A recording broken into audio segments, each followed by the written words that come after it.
বন্ধুরা ভিডিওটা আগে দেখেন, কথা বলছি।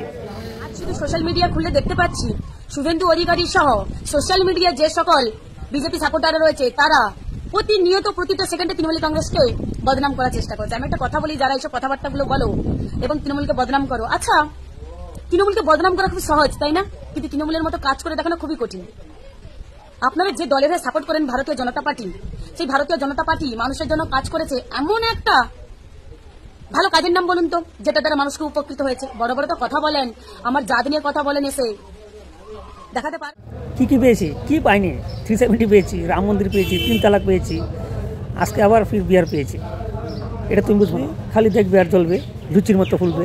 26শে বিজেপি সরকার বেঙ্গলে আসছে, শুভেন্দু দা মুখ্যমন্ত্রী হবে। তো বন্ধুরা ওকে ভিডিওটা দেখেন, আর কিরকম হলো আপনারা জানাবেন কিন্তু কমেন্টে। मिलेगा दिलदार भी मिलेगा तुझे, सब कुछ उसके हाथ है।